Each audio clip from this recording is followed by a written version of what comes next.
Estamos con nuestro buen amigo don Juan Sebastián Chamorro. Bienvenido, maestro. ¿Cómo está usted? Bien, muchas gracias, Danilo. Un placer siempre estar aquí en tu programa. Ayer estuvimos en la mañana en el informe final de año, veamos las imágenes. Había bastantes personas ayer, ¿eh? Parece que el informe de fin de año convocó a muchas personas, don Juan Sebastián, porque ¿cuántos informes hicieron ustedes al año? ¿4? Hacemos 4, ¿verdad? El primero lo hacemos ahí por abril, después hacemos uno en julio, otro en octubre y este que es el del final del año. Fíjate que viene más gente en la de en medio, porque lo que pasa es que también vos sabes que diciembre es bastante complicado, ¿verdad? Entonces, pero sí, una buena convocatoria, porque la gente quiere entender un poco cómo cierra el año, ¿verdad? En este caso el 2014, qué es lo que ha pasado en la coyuntura económica, cómo hemos crecido, cuáles han sido los sectores que más han crecido, cuáles son los desafíos para el 2015, las proyecciones del 2015 también, ¿verdad? Qué es lo que se espera para el próximo año. Entonces llega gente de todos los ámbitos, ¿verdad? Llega el cuerpo diplomático, líderes empresariales, el ex vicepresidente. ¿Siempre asiste? Siempre llega don Jaime. Don Álvaro Montalbán Palé, también lo vemos ahí, siempre asiste a los informes. Sí, entonces es una buena oportunidad, Nilo, para informarse en un lapso relativamente corto. La presentación dura aproximadamente 1 hora y ahí se le hace un brochazo a todos los aspectos de la economía nacional y además se reparte el informe de coyuntura físico, ¿verdad? Entonces ya te llevas ahí un documento que te puede servir para elaborar el reporte, etc.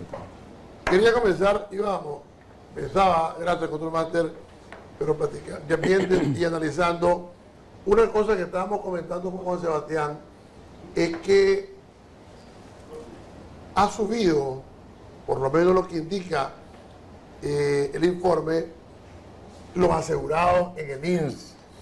Este fenómeno es interesante por la gráfica que tenemos. Permíteme un momento porque la otra tengo ahí abajo. Aquí tengo esta gráfica yo. Ahí está el INSS, ¿verdad? Asegurados activos por el INSS. Esta gráfica que ustedes ven aquí hay una curva. Exactamente, esa dice... Ese es el petróleo. Ese es el petróleo, no. Es esta, ¿ves? Y vamos a poner esta que está aquí. Es interesante ver cómo el tema del seguro social, asegurado activo en el INSS. También nos explica esa gráfica. Esta gráfica refleja, Danilo, la cantidad de personas que van aumentando en el sistema de seguridad social, los asegurados, ¿verdad? Entonces son tasas de crecimiento aproximadamente del 5 al 6%. Vemos, sin embargo, que en el último año se bajó bastante la tasa de crecimiento, pero ya en esta última parte del año podemos ver de que efectivamente está subiendo, ¿verdad? Entonces hay en este sentido una buena noticia para la economía en general. ¿Por qué recogemos este dato? Porque estos son de hecho los asegurados, Danilo, no los pensionados. Estos son las personas que se incorporan al sistema nuevo, al sistema de seguridad social, y eso lo seguimos nosotros para ver cómo va la generación de empleo formal. Y con cierta preocupación estábamos viendo de que de un año a la fecha se venían reduciendo, pero que ahora ya a partir de julio empieza a subir un poco este número de asegurados. En algunos sectores, por ejemplo, el transporte, electricidad, agua, el comercio también. El comercio está teniendo un repunte en esta parte del año y aquí se ve, digamos, un esfuerzo del Instituto de Seguridad Social de hecho, formalizar a los trabajadores del sector, ¿verdad? Entonces, llama la atención, leyendo aquí 22.283 trabajadores se incorporaron al INSS.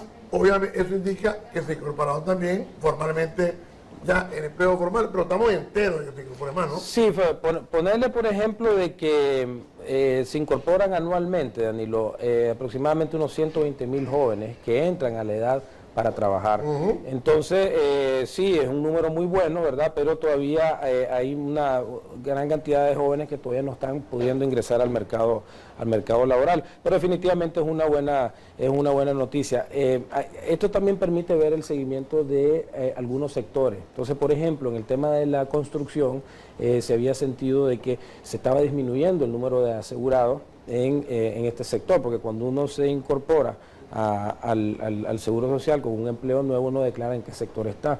Entonces, en el sector construcción se había visto una caída en todo el curso del año, y eso nos llevaba a la preocupación de que qué estaba pasando con las inversiones, etcétera, las inversiones privadas sobre todo, y en esta última parte del año estamos viendo de que esa caída que se estaba dando en los asegurados activos del INSS en el sector construcción está incrementándose levemente, pero ya se empieza a incrementar, ¿verdad? Y la importancia es que al haber más asegurados también será mejor calidad en la medicina, por lo menos tienen acceso a médicos, y el seguro también se fortalece, ¿no? Sí, fíjate que ha llegado periodos, digamos, el año pasado, que fue un buen año para la incorporación de gente nueva al INSS, estamos hablando de casi un 8% en promedio, 7-8% en promedio de nuevos asegurados activos.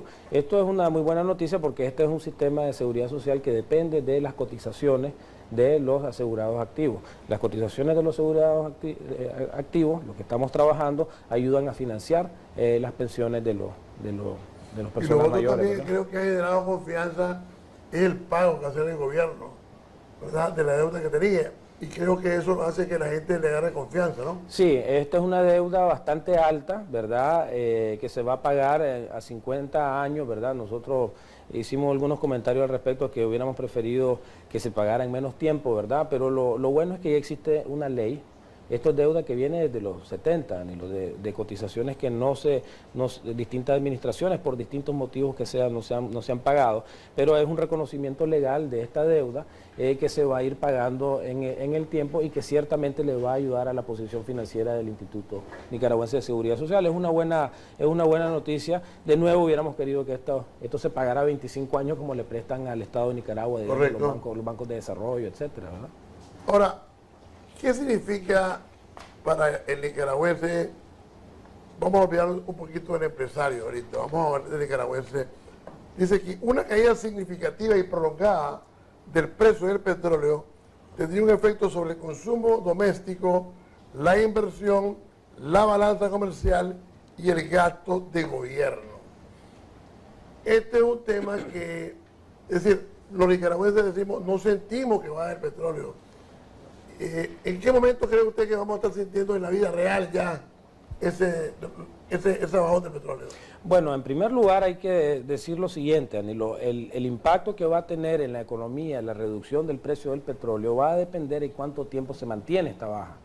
Ya bajó de $60 el barril, esto es una muy buena noticia, pero Danilo, hay que tomar en cuenta, en consideración, que estos efectos pueden durar poco tiempo, pueden durar todo el año. Algunos analistas dicen de que esto va a durar poco tiempo, otros dicen que va a durar bastante más. Poco tiempo sería 6 meses. No, hay gente que cree que puede durar cuestiones de meses, ¿verdad? Pocos meses. Entonces va a ser muy importante en el impacto económico cuánto tiempo va a durar este efecto, ¿verdad? En este momento nadie sabe, porque no se puede pronosticar a ciencia cierta. Este es un mercado muy volátil, es un mercado que lo controlan pocos países, Danilo. Esta organización de la OPEP es un cartel de muy pocos países y de la noche a la mañana pueden cambiar las condiciones. Sin embargo, hay elementos para pensar de que esto puede durar más tiempo, ¿verdad? Hay una gráfica que trae el informe que me gustaría que le explicara a don Juan Sebastián, porque nos dice la gráfica, ahí la tenemos. Bueno, en la economía hay tres, y aquí estamos hablando en términos muy macroeconómicos, Danilo. Después podemos hablar de lo que esto significa para el bolsillo de las personas, pero en términos macroeconómicos estamos hablando de que la disminución del precio del petróleo puede tener efectos sobre el consumo, sobre la inversión, sobre las exportaciones, las importaciones y los gastos de gobierno. Sobre el consumo, ¿qué es lo que pasa? Que al reducir el precio de los combustibles, ¿verdad? Y se ha reducido aquí en Nicaragua, tal vez no lo siente tanto la gente, pero sí se ha reducido el precio del combustible, eso te genera lo que se llama un ingreso disponible. Plata que antes vos utilizabas para llenar el tanque, lo que hablábamos antes del programa, los 1.500 pesos, ¿verdad? Que con lo que llenas el tanque, ahora lo llenas con 1.300. Entonces estos 200 pesos vos lo usás para, te vas a la gasolinera y te compras un hot dog o consumís más, ¿verdad? Entonces ahí tenés un efecto sobre el consumo que es positivo. Después tenemos sobre las inversiones, si alguien tiene un proyecto de inversión así importante, pero que no es tan rentable, o que está en el borde de ser rentable, al tener menos costos de construcción, si demanda mucho combustible, por ejemplo, si tenés que hacer un movimiento de tierra, etcétera, entonces ahí este proyecto se te vuelve más rentable porque tu costo se te reduce, entonces te genera un beneficio sobre las inversiones. Sobre las importaciones, pues obvio, Nicaragua importa los 1.200 millones de dólares al año en petróleo. Entonces, si se te reduce un 20% esta factura, pues entonces vas a tener un efecto positivo en la economía porque tus importaciones se te reducen. Y luego en el caso del gobierno va a tener dos efectos. Uno positivo, parecido al de los consumidores, porque el gobierno consume combustible en su programa de inversiones públicas, en sus operaciones corrientes, ahí liberas recursos que puedes utilizarlo para otras cosas, y una reducción en la factura petrolera te lleva, como la cooperación de Venezuela está atada a la factura petrolera, pues podrías tener una tensión presupuestaria por ese lado también. Eso sería un efecto negativo, ¿no? Ahora, la verdad es que el bajón de precios que se está dando es un bajón fuerte. Estaba hablando que está a 60 y tanto el barril. Desde el 2009, 2008 no estaba tan bajo. Sí. Ahora, eso ahorita también lo van a aprovechar mucha gente, pero si sube dramáticamente otra vez y no estamos preparados para esta subida, porque como usted muy bien dice, es volátil esto, yo creo que las empresas y nosotros los ciudadanos deberíamos tomar algunas medidas de ahorro, sí. Porque yo siento que decimos, sí, la gente va a gastar más. Yo lo que pensaría es hacer un poco como hizo la señora Bachelet en su primer periodo, que toda la ganancia del cobre la guardó sí. Y sirvió para la famosa recesión. No sé tal vez ver de qué manera, porque el problema es que comenzás a gastar, porque tenés más, pero de pronto sube la gasolina y aquí en Nicaragua hay un efecto increíble. Baja, se siente hasta los 4 meses, sube, se siente y no más. Es una cosa impresionante. Eso es para un estudio internacional. Sí. Entonces, yo creo que habría que promover un poco el ahorro, Juan Sebastián. Sí, también, efectivamente, ¿verdad? Lo que pasa es que la capacidad de ahorro también va a estar en función, Danilo, de tu capacidad de cómo estás endeudado, ¿verdad? Entonces puede ser que más que ahorro lo que vayas a hacer es abonar un poquito más a la deuda que tengas con el préstamo, con la tarjeta, etcétera. Pues entonces eso lo del ahorro pues habría que verlo. Lo hemos pensado, pues, sí, y es posible. Lo hemos pensado. Sí, luego hay algunos precios, ¿verdad?, que son claves, como el gas, por ejemplo, el gas debería de bajar. La tarifa eléctrica, pues ya se ha dicho de que no va a bajar porque existe una deuda de por medio ahí, pero desde el punto de vista positivo, pues vas a tener al reducirse este costo del combustible, pues este pago de esta deuda se te puede ir acercando, o sea, puedes abonar más a esta deuda que existe. La tarifa no va a bajar, a como está se queda. Según lo que han dicho, ¿verdad? Pero no va a subir. Debería quedarse estática. Y los recursos que son liberados por esta disminución de precios debería irse abonando a la deuda. Digo debería porque no sabemos si efectivamente se está haciendo, porque no tenemos información al respecto, y creo que deberíamos de tenerla, ¿no? Sí, esto es importante lo que acaba de decir Juan Sebastián. Ojalá que ahora que la tarifa la vamos a mantener, el precio baja, hay ahí un gap que está entre esos dos, que debería ser para pagar la deuda, ¿no? ¿Cuánto debemos nosotros? ¿No sabe usted, Juan Sebastián? No tenemos información de cuánto es. Se ha hablado de una cifra de 200 millones de dólares, pero realmente no hemos encontrado una cifra oficial que podamos decir esta es el monto y así es como se viene abonando, ¿verdad? Yo creo que esto es sumamente importante de hacerlo saber para que por lo menos la gente esté clara de que existe esta deuda, el monto y cómo se va reduciendo, porque en la medida que esto se reduzca y desaparezca, entonces ahí sí podríamos tener una tarifa más baja. Pero de nuevo,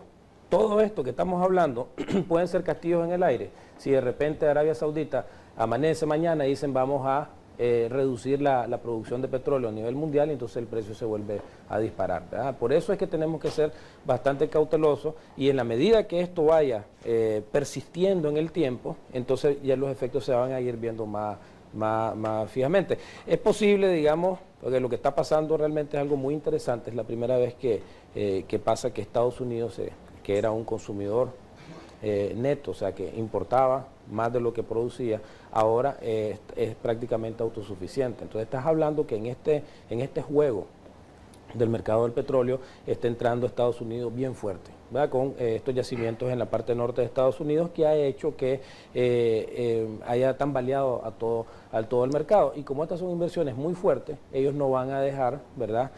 Van a pelearla fuerte porque tienen mucha plata invertida en esos campos petroleros, ¿verdad? Así que si me preguntas a mí, yo creo que esto podría durar algún tiempo y tiendo a sentirme más a favor de los analistas que dicen que esto puede perdurar en el 2015 un ratito más. Bueno, la verdad que en la medida que los países, Nicaragua, por ejemplo, que podría comenzar y esa es otra pregunta que tengo para usted para más adelante, voy a unos breves mensajes comerciales y regreso ya con algunos puntos fundamentales del informe que quisiera que don Juan Sebastián nos explicara. Ya regresamos. Estábamos comentando con don Juan Sebastián Chamorro cuáles factores están incidiendo en la actividad económica. Y si ustedes me pongan aquí, está en positivo el crédito, ¿verdad? Demanda de productores en Centroamérica.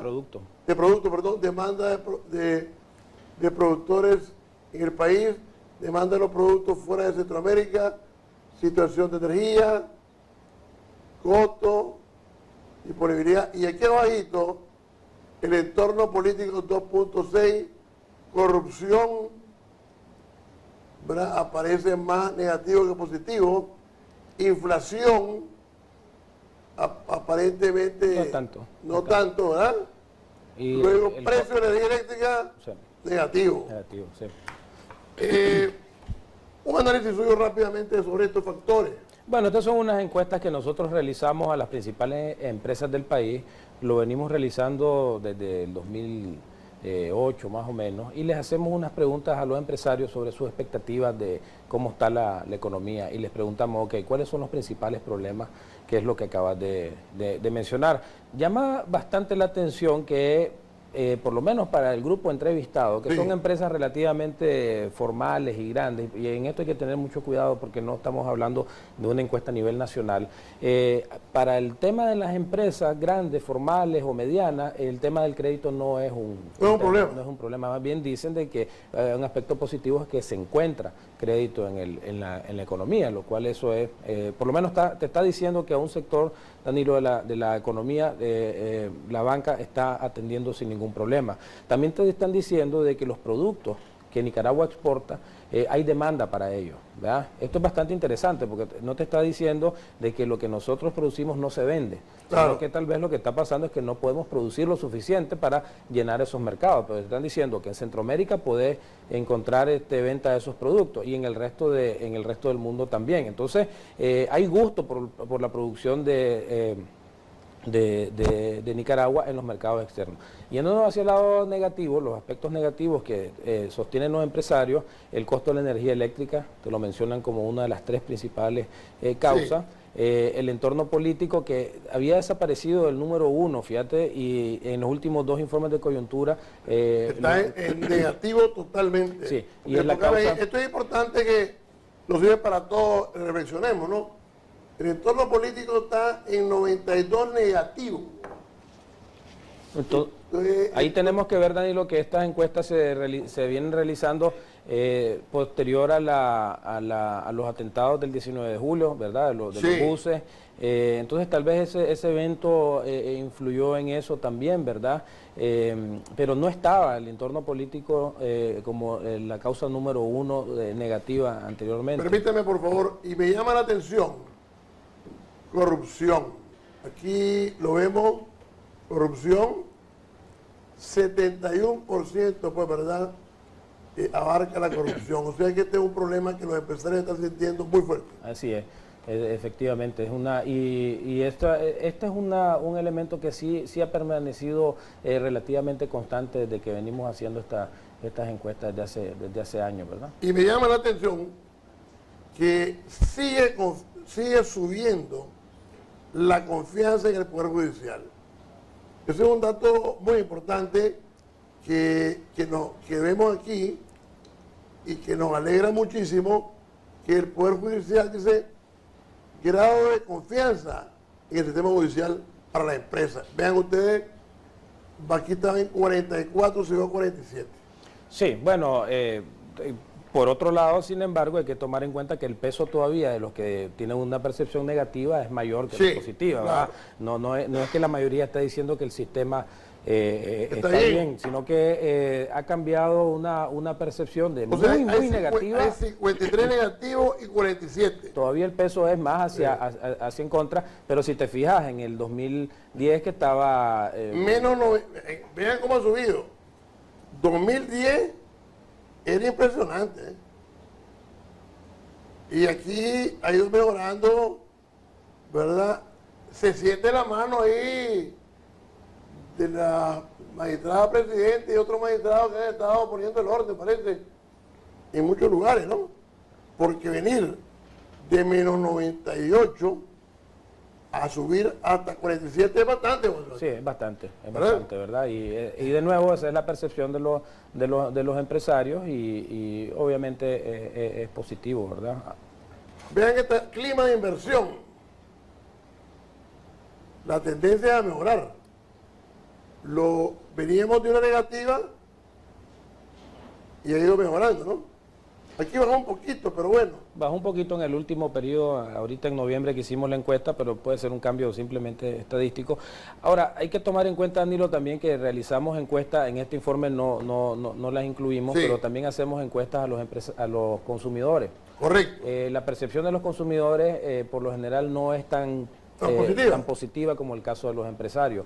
En el caso de los consumidores, por ejemplo, una subida del índice de precio del consumidor, la inflación, le golpea fuerte, ¿verdad? Y eso hace cambiar bastante sus expectativas. Y eso es precisamente algo que tuvimos en esta segunda mitad del año, que dicho sea de paso, Danilo, viene cerrando mejor de lo que se pensaba. Comenzamos un 2014 un poco lento con el tema de los temblores, con el tema de la sequía. Estábamos con bastante preocupación de que la economía se deteriorara aún más, pero en esta segunda mitad del año se ha notado, digamos, un cierto repunte, como lo vimos ahí en los asegurados del INSS. Los indicadores de la construcción también van un poco mejorando. La inversión que estaba y ha estado casi todo el año negativamente, ahora está menos negativa, ya está casi en cero. Muy probablemente al cierre del año, ya cuando tengamos los números de noviembre y diciembre, estos números van a ser o cercanos a cero, es decir, que vamos a tener una inversión parecida al año pasado o tal vez ligeramente mayor, ¿verdad? Entonces, en términos generales, la economía cerró en este 2014 con un 4.2%. Y proyectamos que para el 2015 más o menos la situación sea similar, 4.2, porque tenemos un repunte de la economía norteamericana, que es nuestro principal socio comercial, condiciones del petróleo relativamente favorables, la matriz exportadora viene creciendo en términos reales alrededor del 10%, vamos a tener ese traspié, digamos, de los TPL que va a afectar a la industria manufacturera, pero yo creo que en términos generales esta industria está bastante robusta y va a poder salir bien de este escollo.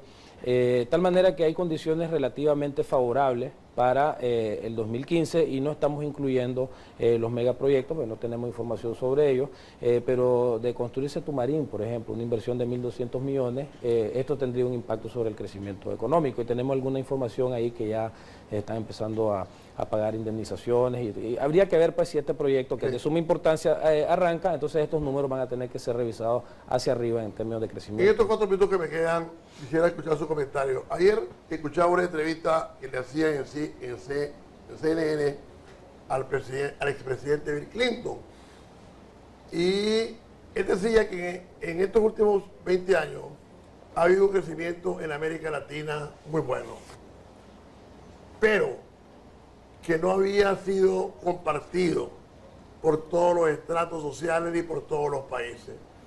Él esperaba que en los próximos 20 años, ¿verdad?, comenzara a sentirse no solamente en los grandes empresarios, que son los que demuestran que están, sino que él espera que baje a todas las capas sociales. FUNIDE, que es un centro no solamente económico, sino social, ¿qué opina de esto? Bueno, en primer lugar, las crisis económicas, las situaciones que afectan la economía hacia abajo, tienden a ser redistributivas. ¿Qué me refiero a esto? De que cuando vos tenés una inflación altísima, una hiperinflación, por ejemplo, que en América Latina fue rampante en casi todos los países, el más fregado ahí es el más pobre. Entonces, cuando vos tenés crisis económica, siempre al más pobre le va peor, ¿verdad? Cuando tenés estabilidad, cuando tenés crecimiento, podés tener aumento en la desigualdad, como ocurrió, por ejemplo, en Chile, digamos, que es un país que creció mucho y es considerado un milagro económico, pero también aumentó la desigualdad. Para corregir este tema, se necesitan políticas de mediano plazo. Por ejemplo, la educación, ¿verdad? La educación es la herramienta fundamental y por eso nosotros insistimos muchísimo. 4.2% de crecimiento no es suficiente, tenemos que crecer al 8% para tener los recursos suficientes y mover este nivel de escolaridad promedio que existe en el país de 6.6 años, que no es nada, a 8, 9, 10 años de escolaridad promedio. Porque la única herramienta para resolver esos problemas que menciona Clinton es precisamente dándole las herramientas a los que no la tienen para poder salir adelante. Y por eso es que él habla de 20 años, porque no hay que ser realista, ¿verdad? No son cosas que se pueden corregir en el término de una generación. Este tema de las desigualdades son muy estructurales y es a través de las políticas educativas y las políticas de salud que se han hecho avances en toda Latinoamérica. Nicaragua no es la excepción. Tenemos bastante cobertura de educación primaria, por ejemplo, no estamos muy bien en la secundaria, pero han habido avances en todos estos países para darles a los que están más retrasados en términos de ingresos este tipo de herramientas para poder salir adelante. Hay países que han podido resolver este problema, pero es para los economistas, para los centros de pensamiento, realmente uno de los problemas fundamentales. A veces nos quedamos contentos con el crecimiento y decimos, está creciendo la economía, todo va bien, pero nos olvidamos a veces que no está creciendo para todos, ¿verdad? Entonces, es a través de ese tipo de políticas y herramientas que se pueden resolver. Siempre gusto, Juan Sebastián. Mucho gusto saludarlo. Igualmente. Nos vemos mañana, si Dios así lo permite, y como siempre nos encomendamos a nuestra beata Sor María Romero, que nos proteja de tanto bárbaro y de tanta barbaridad. Ahí nos vemos.